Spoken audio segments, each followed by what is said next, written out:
Welcome to the Real Life Overtime Podcast, the place where the members of the Real Life Ministries sermon team go deeper into the weekend sermon.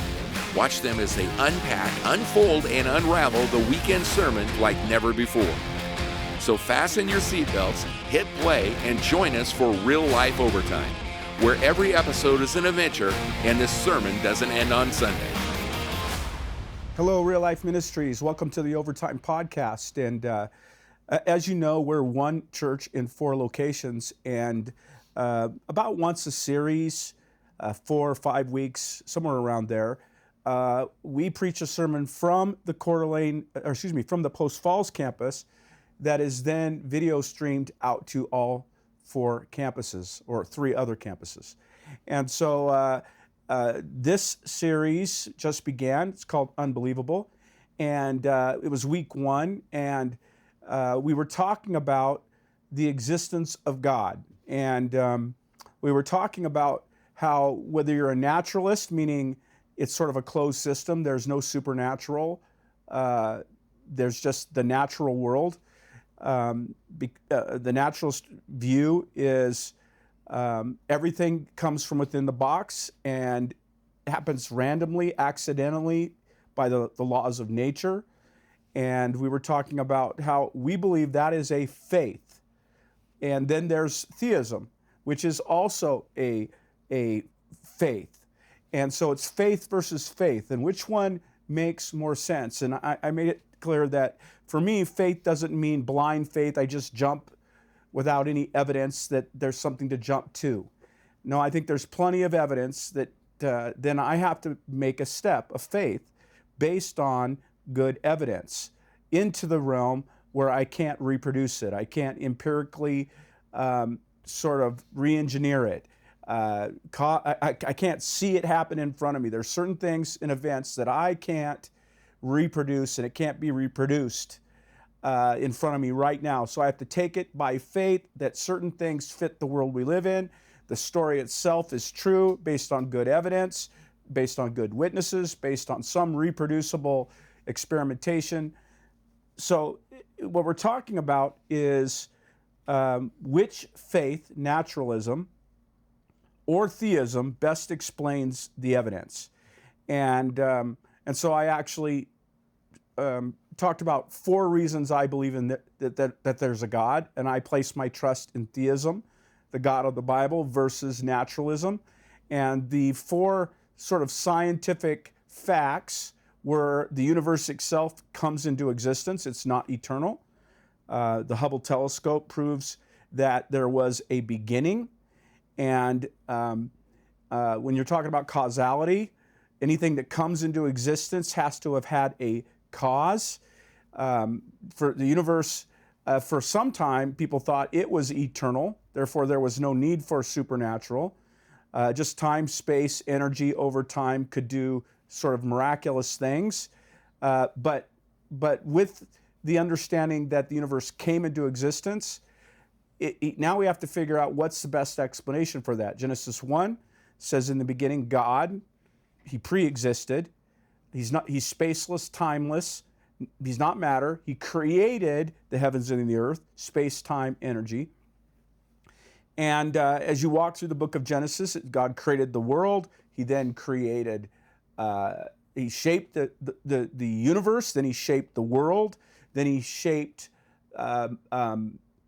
non-living matter into living matter, then consciousness. So the big 4 miracles, I called them, were the universe comes into existence. Number 2, the fine-tuning of the universe that made it possible for life to start on planet Earth. Thirdly, the miracle of non-living matter becoming living matter. Fourthly, living matter becoming conscious of itself. So those are the big 4 that I talked about that I think all lead to the existence of God. And so I'm actually here today with my good friend Lance.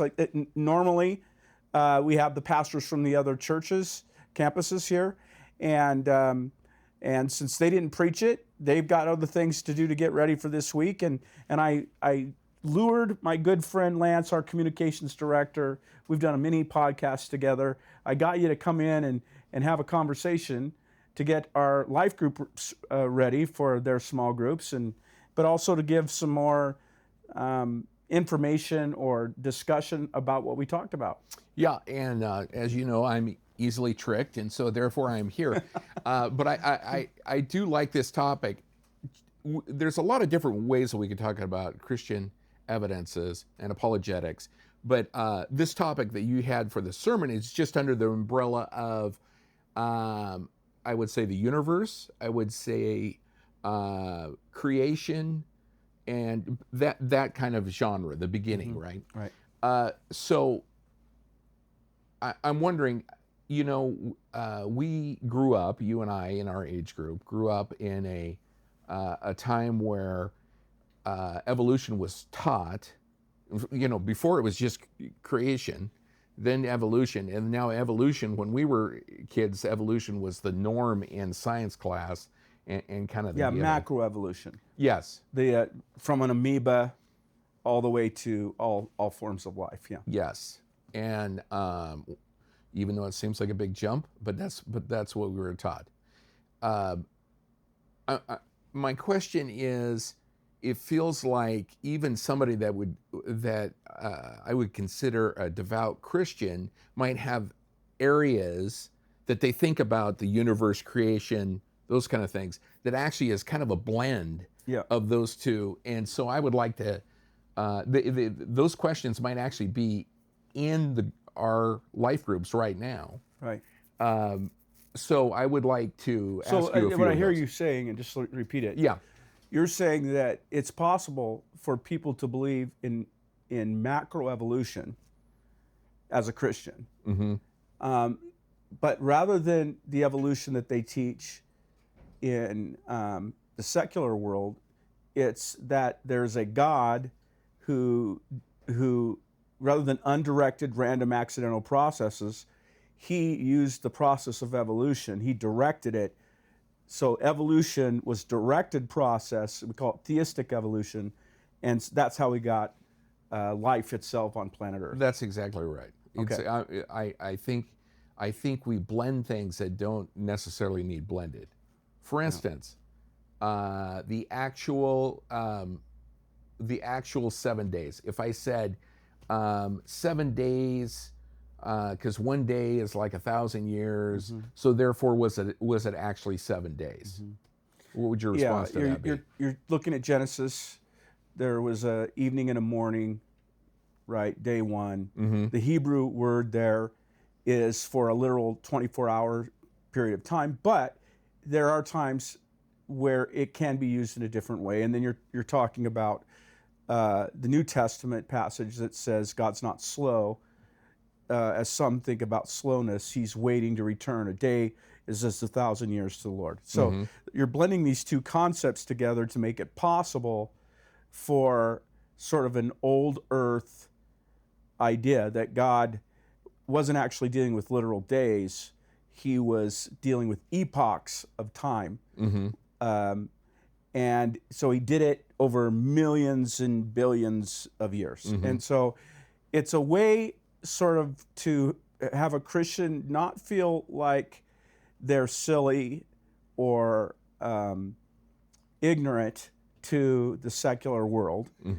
And I think what most people don't know is evolution wasn't designed, beginning with Darwin and scientists since then, it wasn't designed to explain how God created the earth. It was created to explain away a need for God at all. And so they were trying to come up with a naturalistic way to believe the earth came into existence, and life comes into existence. You know, the primordial soup, the initial amoeba, life, and then it becomes more complex. And so these guys' goal was not to explain how God did things. It was to explain away God. Now, what Christians have done is sort of adopted this idea that evolution is proven. And then they just want to add God to it. But I don't think that's warranted at all. I don't think macroevolution is proven at all, and for a variety of different reasons. Now, microevolution is the belief that within the DNA, there's the ability to adapt.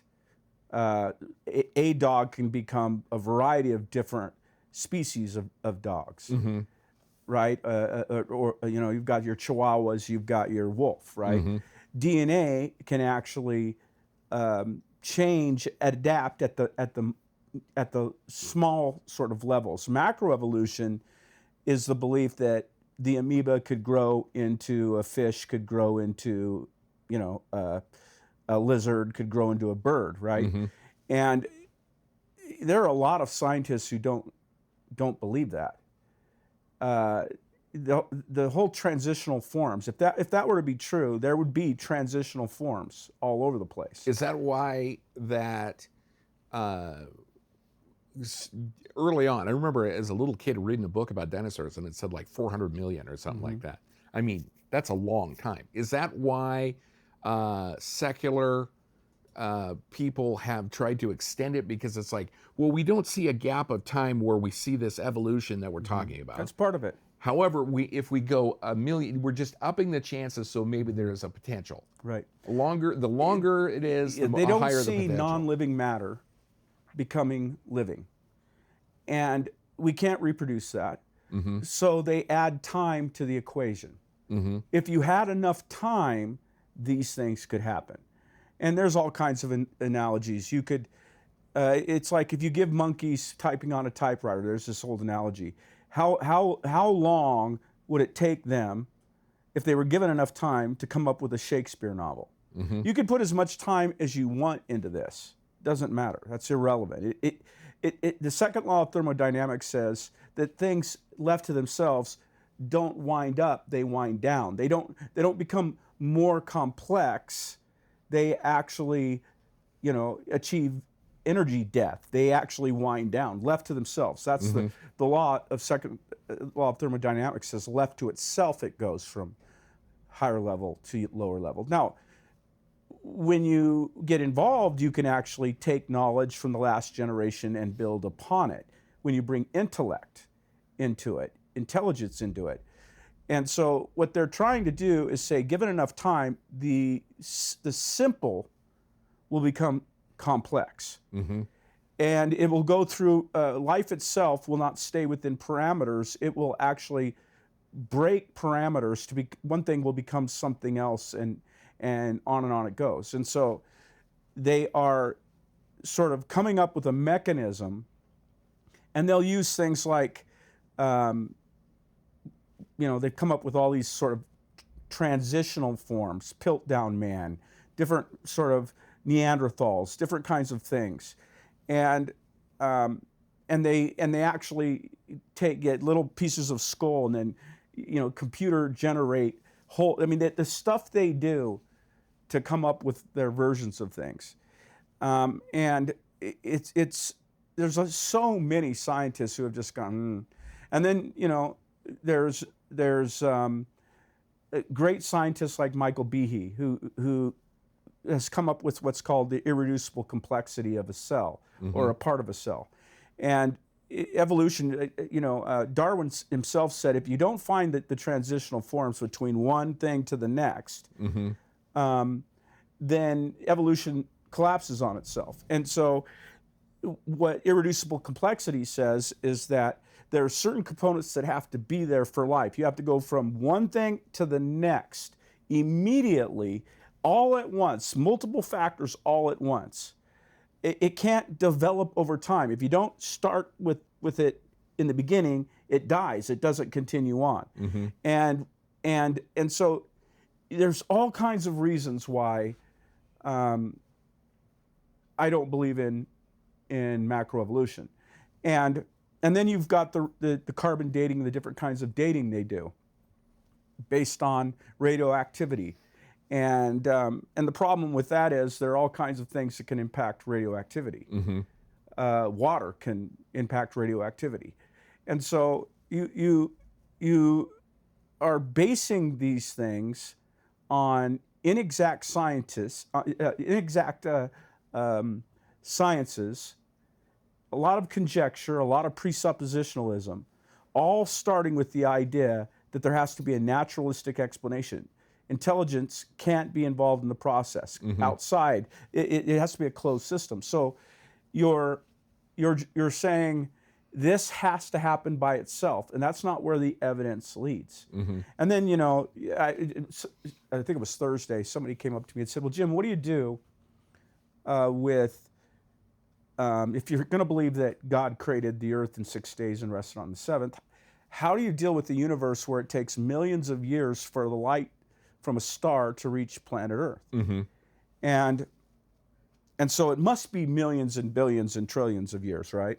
Because it takes that long for light to come. And again, if you start with a creature, a supreme being, I don't like calling him a creature, a supreme being who's outside of time, space, and matter, who can speak the universe into existence, then God can do things in ways that human beings can't fathom. And I think about this. I'll use the example of if you believe that God created Adam and he formed him out of the dust of out of the chemicals, the dust of the earth, and he shaped him and breathed life into him. I always ask people, how old do you think Adam was on day one? If you believe that God did that, he created Adam, day one, how old is he? Well, judging by my flannel graph and beginners, I would say he was 30 or some. He was at least 30? An adult male. Yeah. Right. But he's 1 day old. So if God can create a man who's 1 day old, yet he looks 25, can he create a universe that it looks like it takes millions of years for light to get from one planet or from a star to the planet Earth, but it happened in one moment? So the question is, what did God create in the beginning? Now, again, I'm not saying you can't be a Christian if you're old Earth, or even if you believe in macroevolution. There are plenty of Christians who have that view. I don't think it's warranted. Would I say they're a Christian? Yes. Would I say that's not what was believed for 2,000 years? Yeah. For 2,000 years, Christians have believed that God did it a specific way. So then what caused people to start changing their mind about that? Well, the new science, right? What we're discovering about the world itself. And again, if God created it, he can create it how he wants it, when he wants it. He could use evolution. He could guide the processes using evolution. But when we look, I don't think we see that. I believe that there would be evidence that that's what he did that's undisputable. And the fact that scientists actually argue about this amongst themselves tells you that it's not undisputable. Right? So one guy says, I don't believe in radiocarbon dating because it gives inaccurate numbers from millions of years different. The other guy says, no, it doesn't. These guys with equal degrees, sometimes they both have Nobel Peace Prizes for their studies, yet they can't agree. So why do I get in the middle of it as though it's a fact when within science itself, they can't agree? Right? Transitional forms. You've got plenty of scientists who say we don't have any transitional forms. Then why do we as Christians jump in the middle of it and act as though we do? If it's not an established fact, then that makes no sense to me. And I'm going to stick to what I believe God is capable of doing. And he's a miracle worker. He creates time and space. If he can create time and space, he can create a universe dialed, fine-tuned for life. If he can create living matter from non-living matter, he can create that living matter to look like whatever he wants it to look like. He can do it all. And so that's my view of it. Now, again, I'm not saying you're not a Christian if you don't have that view. I am saying that this is where we're going as a church, and this is what we believe. I do get it. I think, I don't know if it's a Christian, non-Christian thing, but it is certainly hard, just like you were just talking about, for a human to wrap their mind around God being outside of time and space. He created it, so therefore he is outside of it. But then I'm like, well, then where is he then? You know, what is that? You know, Yeah. I don't. Well, it's scripturally we call it the third heaven. Mm-hmm. Right? You've got scripture talks about the terrestrial world, meaning planets, the celestial world, meaning stars, and then the third heaven. Paul was caught into the third heaven, the spiritual realm. And I believe that there is a spiritual realm, and Colossians 1 says that God even created the angels and all of that in the spiritual realm. And so there is a realm outside of time, space, and matter. Whether you're a naturalist, there has to be, because how does the universe come into existence? If the universe is time, space, and matter, whatever created time, space, and matter has to live outside of time, space, and matter. You know, and you can't be in it and create it at the same time. So there is another realm here that I think science points to. Naturalists can look at that, and I think theists absolutely have been talking about that from forever. The real eternal world is not matter, physical matter. That is an extension. That's a creation, and the same God who created it the first time is going to take it apart, rebuild it. That same God who created life can, and when you die physically, there's a spiritual realm you're a part of outside of time, space, and matter. And God can take you from there and give you a new body. He can do all these things. Theism is an explanation for all these things. Naturalism is a faith that you just have to go, hopefully someday science will give us an answer. You know, it's funny, the scientists will say it's the God of the gaps. Anytime we have something we don't understand, we say God did it. Well, we can just say... like the Romans and Greeks did. Right. We can say to them, every time you don't have an answer, you say, well, science will someday give us the answer. The God of science, the science of the gaps. And again, I think that the universe speaks forth God's glory, His majesty. You know, Psalm says that you can see it by what is made, the glory of God, right? Romans 1 says that we're without excuse, because what can be known about God at a general level, general revelation, is the universe itself. Mechanisms, organisms that have molecular engines in them, things at the simplest level. You know, Dawkins admits 1,000 sets of the Encyclopedia Britannica was within the cell of our simplest form amoeba. How does that information get there? How does it come together? We have no way to come up with an understanding of how that kind of complexity just comes out of nothing. It doesn't at the happen. largest of scales, the universe, or the smallest that we can go, points right back to God, which is interesting because you talked about the gap of science. It does seem like the farther we go down time, the better and better our technology gets, and the more that points towards God, not towards science. So it boils down to me, it feels like it's more of a personal question, an inconvenient truth that people are dealing with, and they don't, if they can't control.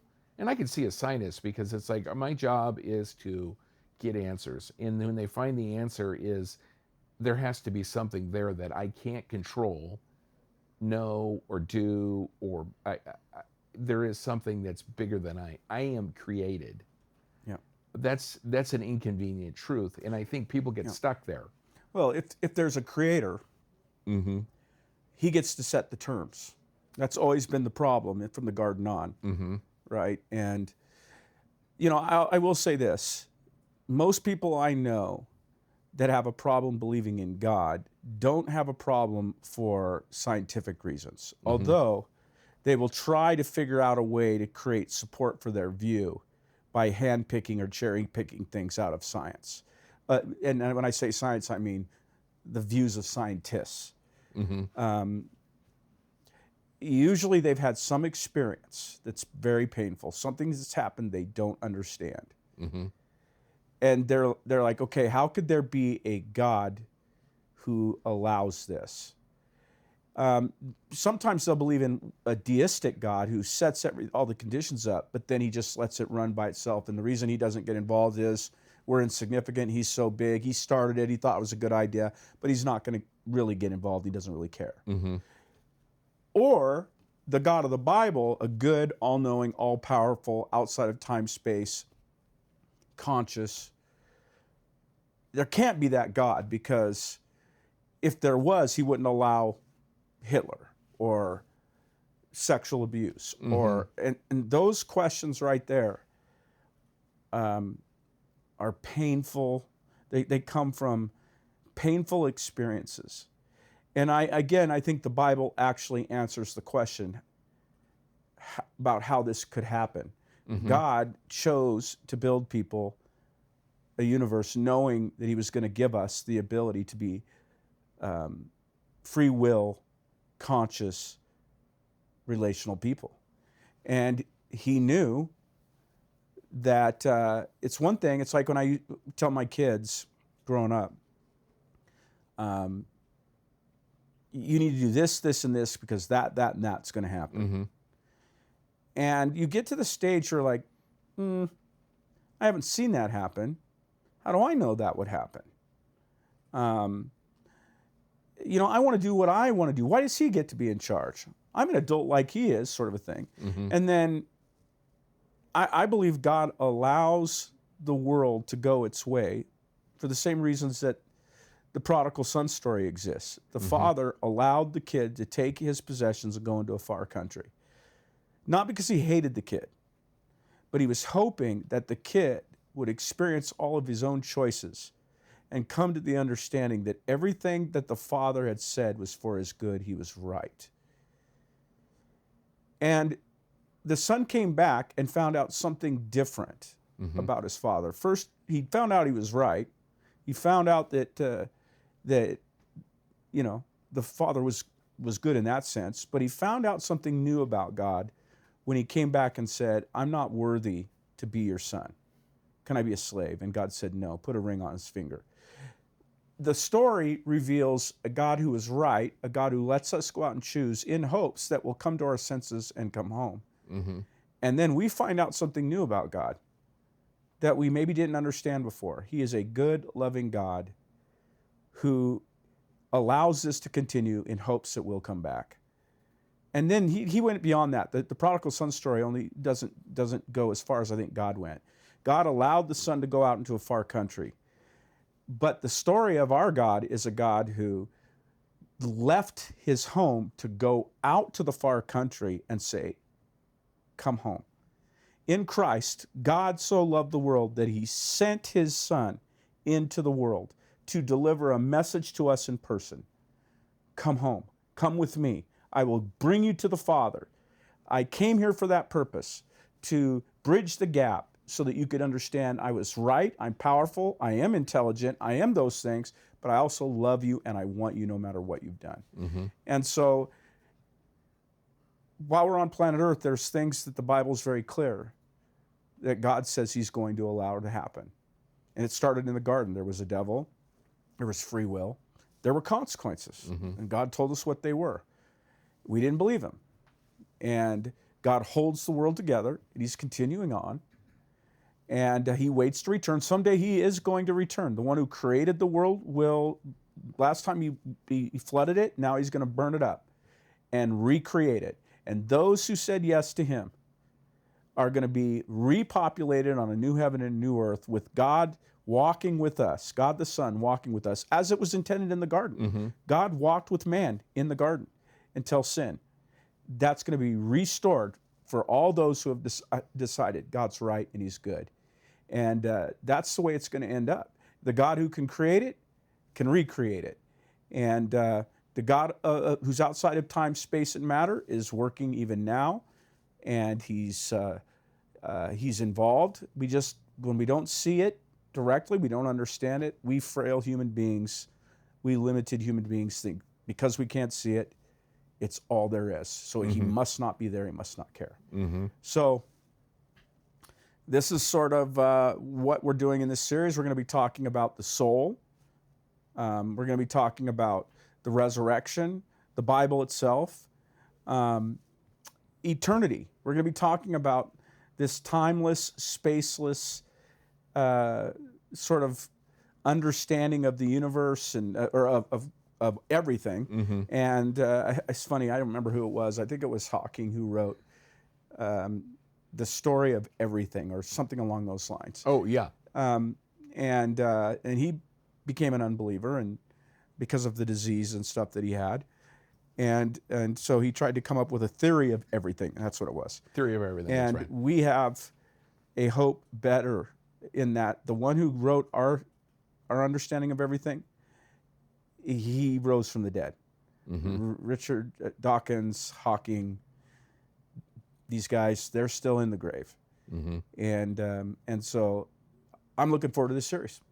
But it all comes down to a couple of things. I think for home group leaders, it is for our people to know there are facts, because we get a hit a lot with everyone knows this, everyone knows that. There are facts that are out there that you can find, you can send to people that you're in relationship with in your network, wherever that is. And the second thing is their doubt, their issues, and I even think this goes with Christians too. It all comes down to, it might be a little deeper, more personal ip and maybe doesn't have to do with science at all. Yeah, that's right. Excuse me. And there's some great books out there that I think I hope our people will get into. Frank Turek wrote, I Don't Have Enough Faith to Be an Atheist. And it's true, I don't have enough faith to be an atheist. It takes way more faith to be an atheist in my view. Great book. Stealing from God, another great book he wrote. Sean McDowell's written a bunch of great stuff. There's some great, J. Warner Wallace comes from a cold case detective perspective. Case for a Creator on this subject. Case for Christ, Lee Strobel. Great books out there. I'm hoping that our people will dive in. Remember, our goal is we want to raise kids who are ready for what they're going to face. And we want to equip our people. We want to reach lost people. Well, guys, I'm looking forward to next week's series on the Bible, the Unbelievable book, the Unbelievable Bible, and we'll be diving into that. And I look forward to seeing you if you're at all the campuses this week. God bless you. Make sure you check in on the app so we know you're there. Look into these resources, and we'll see you next week. Thanks, Lance.